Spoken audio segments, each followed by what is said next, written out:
Wake up! Sleep disorders and a discussion on just how poor sleep patterns can affect the rest of your waking hours. I'm Bobby DeMuro, and you're tuned into Healthier Charlotte.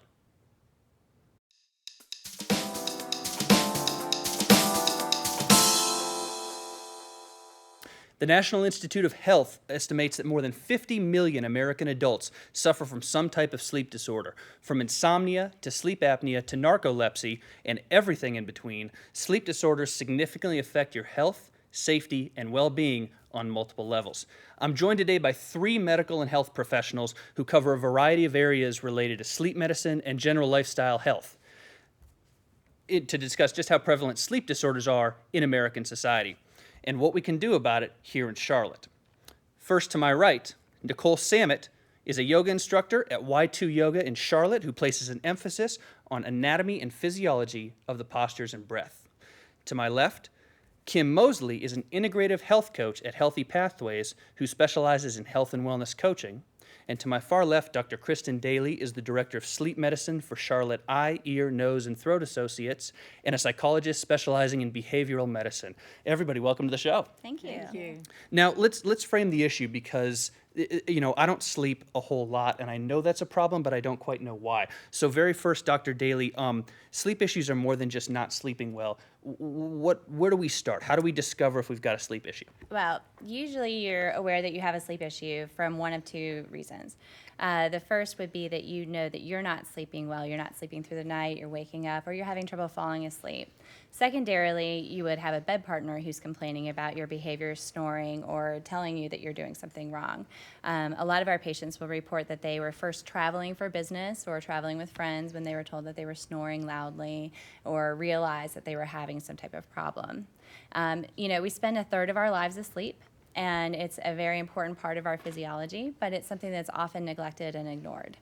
And I think of it as being tired all the time, and maybe there's more to it. But Nicole, in your work, when you deal with people who are concerned about fitness and exercise, do you see a lot of people who say, I'm tired all the time, I'm not getting restful sleep, I'm not relaxing enough? Yes, and also people that are very stressed and can't sleep because they can't quiet their mind. And that's where yoga comes in, helps lower the cortisol levels, lower the blood pressure, lower the heart rate, and helps increase your chance of a better night's sleep. And relax people who are Yes, stressed out from work absolutely. or whatever. And Kim, when we talk about health coaching and general kind of life coaching, what are some of the root causes, not just of sleep problems, but where does this anxiety come from? How does this develop? Well, our lives are all interconnected. So when one area of our life gets out of balance, it ends up our life just kind of can spin out of control. And we stay very busy and doing many things. We don't often eat well, we don't exercise, all of which can impact our sleep. And follow up on that for a second, Dr. Daly, the busyness, is that the root cause? Are there other root causes? I mean, we can talk symptoms, but what else is going on? Yeah, well, I mean, there have been a lot of great inventions in the last 100 years that really affect our overall well-being, and sometimes not always for the positive. Really, since we had the invention of electric light, we've had sources of light that can throw off our circadian rhythm. I always tell my patients, you really want to think about your brain almost as from the times where we evolved, and the light exposure we had and the temperatures that we had really set our internal rhythm. Now we have all of these external light sources. We have all of these ways to stay connected and engaged, and we never know how to quite shut things off. And that's often my patients will get into bed. It's the first time all day that they've experienced silence and no stimulation, and that's when their minds start going because it's the one time that their thoughts have had the chance to break through. And that's a good point. Everything's interconnected with health and everything else in life. And Kim, we have an iPad on the table, which is ironic because we're talking about technology. But tell us a little bit. You have this wheel of health concept that everything is connected. What are we looking at? Because sleep affects so many things and is affected by so many things. Where do we start to look at maybe solutions? Well, and there again, looking at this wheel of health, you have 7 areas of self-care. Obviously, rest is a part of this. Oops. We lost it, but continue. So yes, sleep is a part of the wheel, and it is connected. And so when one area of our life is we're having difficulty at work, we're stressed, we've got kids, we're running all day. And like Dr. Daly said, when we stop at night, our minds continue to go. And talking about that and discussing how maybe overconnected we are, what are some of the ways that we can prevent this? Dr. Daly, we'll talk in a second about some other behavioral sleep medicine ways, but is it as simple as exercising? Is it as simple as yoga, or is it kind of a holistic thing? Oh, absolutely holistic. I mean, to piggyback on what everybody has said here, it's absolutely holistic. The entire life and your kids, your job, what's going on in your mind, it's all interconnected. And to piggyback on what Dr. Daly said, people have a hard time turning it off. And through exercise, pranayama, meditation, it's a way to help you learn to turn inside to yourself, turn the external noise off, and connect with what's going on inside. And I want to talk about breathing techniques with you in a second, in the second segment. But before that, the other side of treatment is maybe sleep medicine with a doctor or psychologist. At what point does somebody need to go see a professional for that? Well, the way I describe the work that I do is if you followed some of the basic recommendations for improving your sleep, and you can Google it, go to the National Sleep Foundation, there. Almost anywhere you look, you're going to find an article and recommendations to help improve your sleep. If you have tried those and you're not seeing any results, that's probably time to go to a professional. If you're snoring or if anybody's telling you that you're having breathing problems, definitely time to go to a professional. And so that's one of the ways you can really differentiate the approach. If you're regularly taking a sleep aid, whether it's anything that's over the counter or a prescription, if you're taking it more than a couple of nights in a month, it's likely that you're really struggling with an issue that would benefit from additional treatment. Do you see a certain demographic or age or gender come through, or does it kind of affect everybody? It really affects everybody. I have to say that in my clinic, I will sometimes start the morning with a family that's having toddlers are having trouble, and I will end the afternoon with a patient in their late 80s or early 90s who's just really struggling to stay asleep through the course of the night. I mean, I think that what's very interesting is we may see trends over the lifespan, but almost any age group can be affected by challenges with sleep. And Kim, what about you from a more holistic perspective with life coaching, with health coaching? Is this also something that everybody needs and is affected by? Oh, definitely, definitely, because we want to be proactive with our health. And so to not wait until we need the help of a professional. But if there's things that we can put in place in our day-to-day life, simple things, then we can get our bodies just in that equilibrium.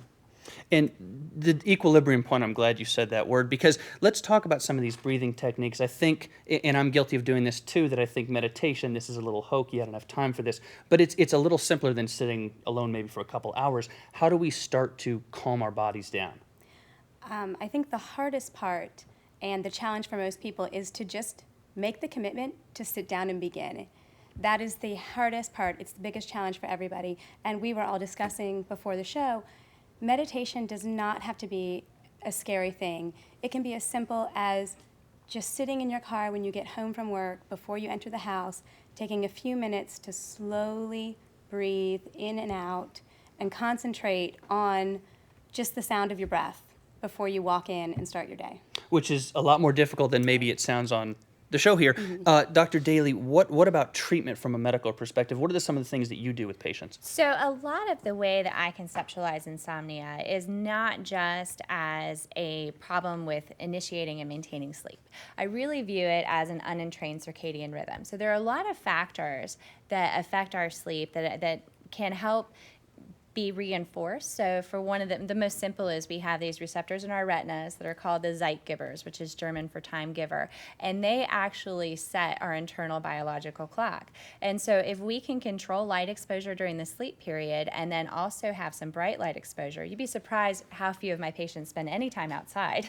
But if we can have some bright light exposure in the morning and throughout the course of the day, that helps to entrain that whole rhythm.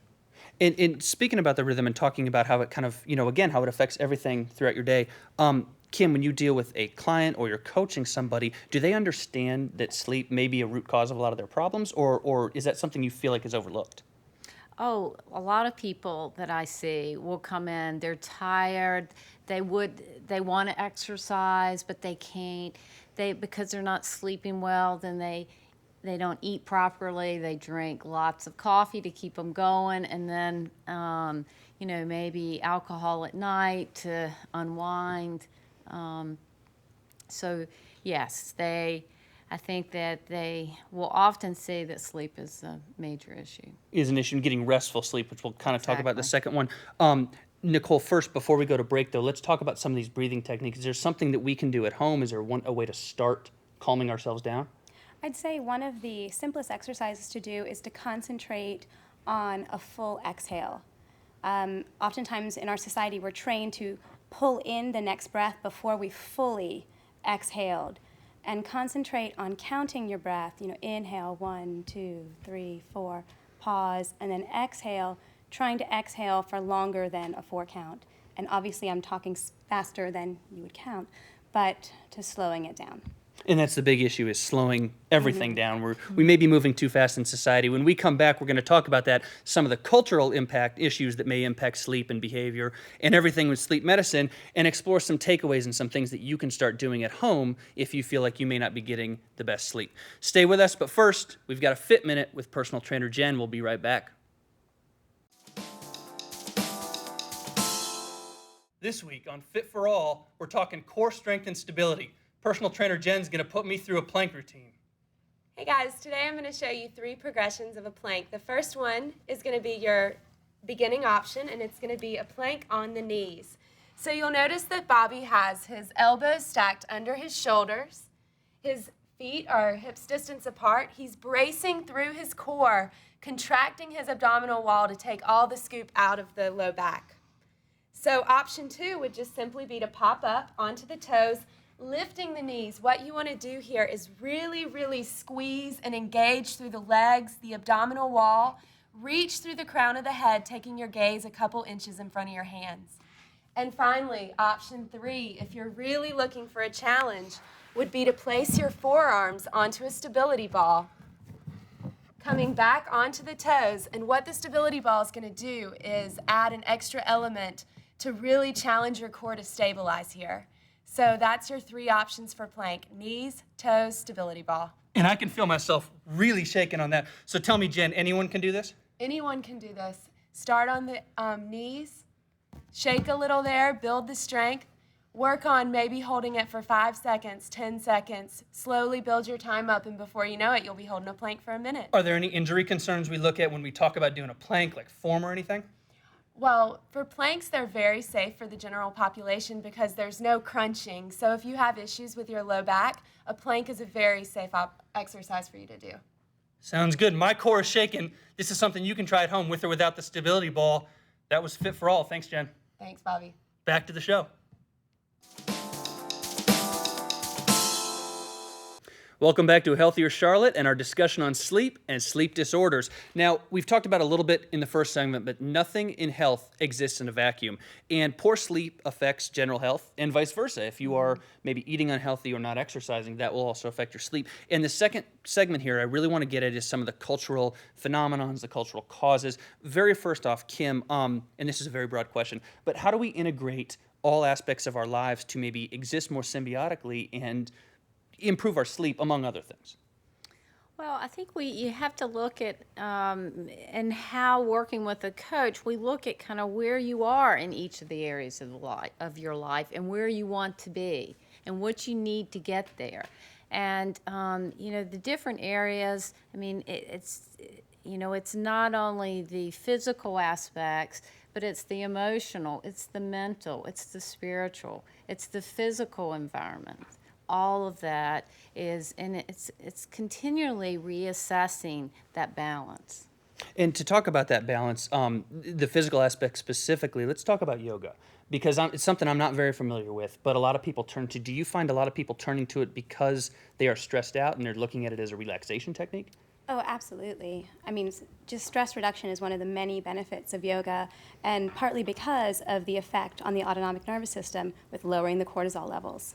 And what does somebody do, maybe say me, who wants to start getting into yoga, is curious about it? How do we kind of begin that process? How do we know what maybe is the right class for us?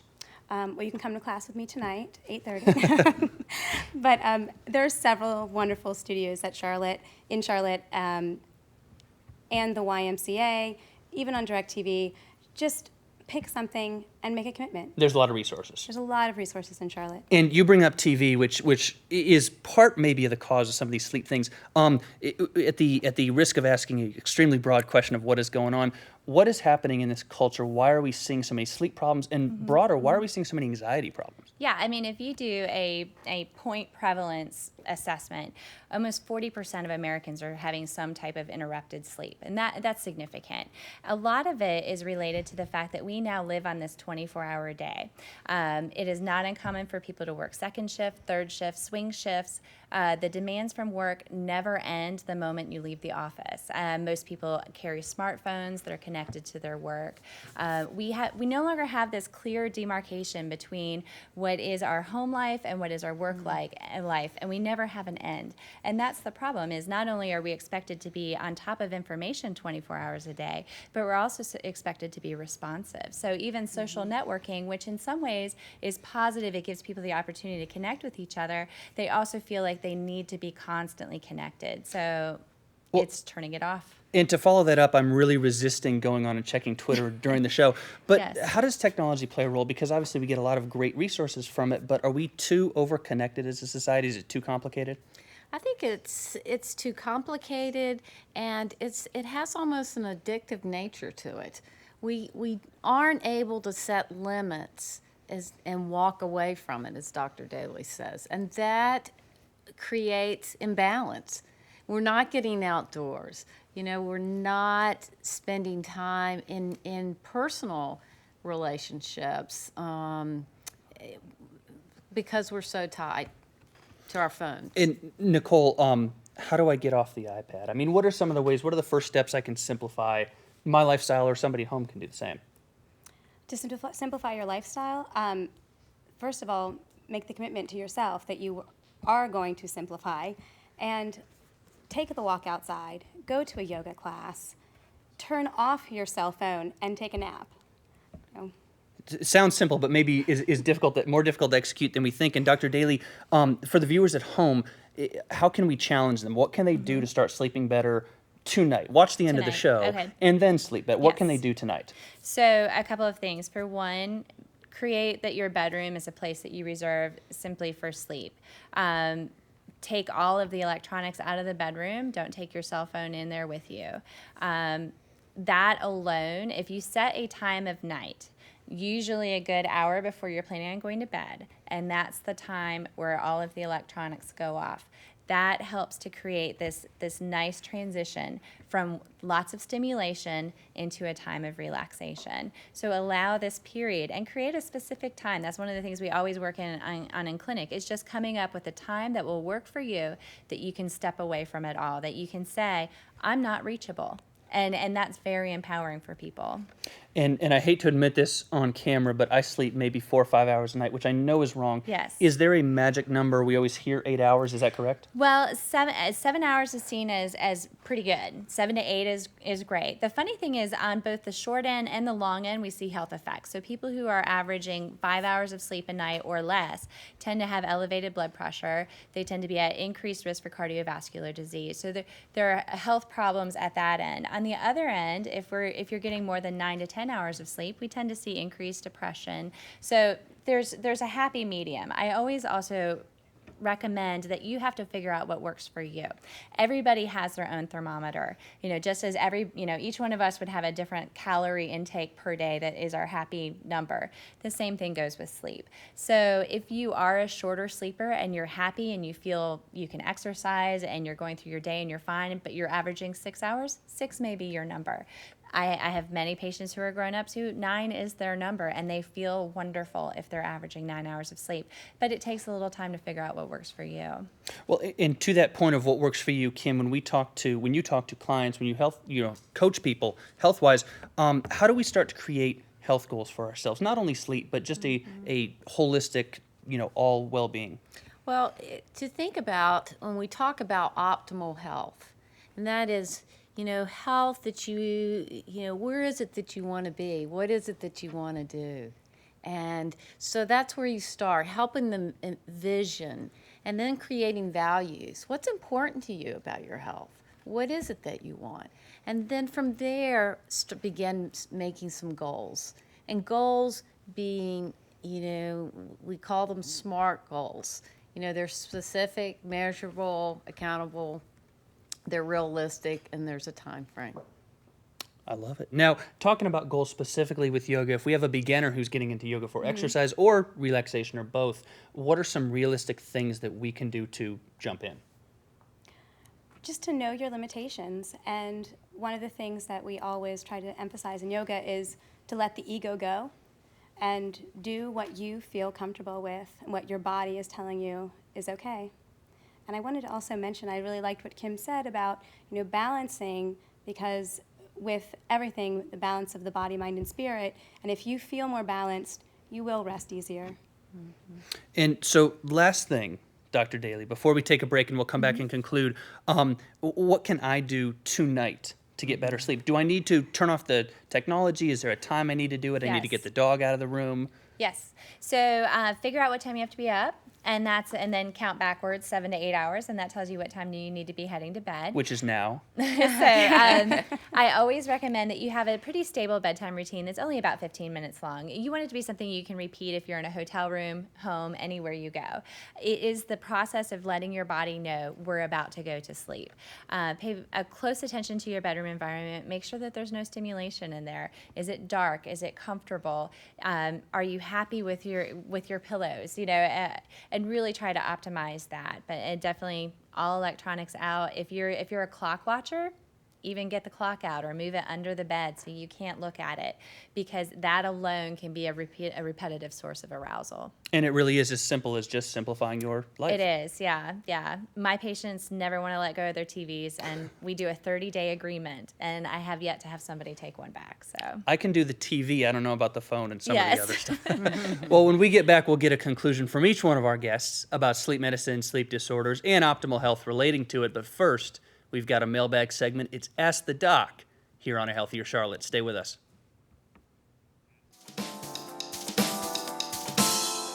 This is Ask the Doc, our mailbag segment, here this week with Dr. Pam Young from the Matthews Children's Clinic. This week on the show, Kelly from Charlotte writes in and she asks, I've tried to limit my son's screen time, but the older he gets, the more he's interested in sitting on the couch. Help! How do I get him moving without being the nagging mother? It's going to have to be fun. So I don't know what that trick is for your son.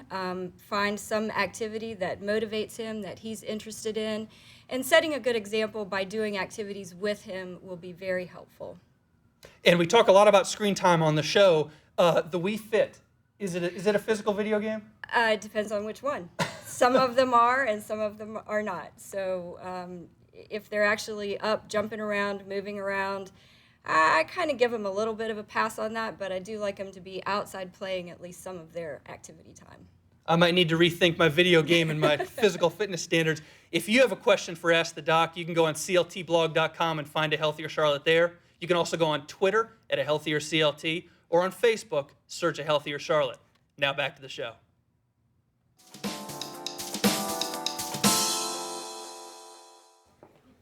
Welcome back to A Healthier Charlotte. Let's conclude the sleep medicine show with every one of our forum guests. Dr. Daly, go first. All right.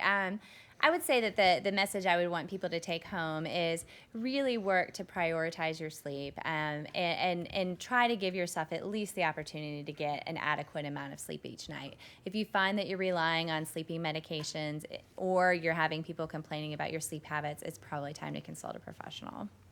And Nicole, anything to add?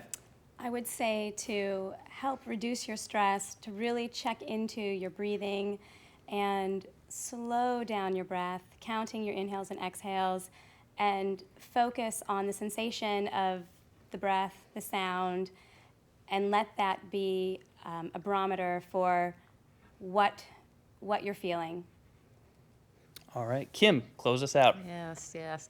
Well, I think that the point that I would like to make is just that we are interconnected beings and that all areas of our life can impact our sleep, and that we need to really look at how we're spending our days, making sure that we eat well, that we exercise, evaluate the stress that's in our lives with work and relationships, and to keep this balance. Well, Kim took my point, but she's right. We don't, no health aspect exists in a vacuum. And sleep affects nutrition and it affects exercise, and vice versa. Exercise affects sleep, and so on. Like eating and breathing, sleep is a necessity, even for me, and even for maybe you at home if you feel like it's not. And sleep patterns affect every area of health, so much so that it can increase obesity rates, it can increase disease rates, heart disease, and so forth. The thing to think about with sleep, the thing that's critical about it, is that you need to make it a priority, like Dr. Daly says, and really create a sleep-conducive environment in your bedroom every night to get your 7 or 8 hours, or if you're a younger person, maybe a little bit more. Sleep is critical. It aspects every area of it. It is an aspect into every area of life, and it is good for everything health-wise.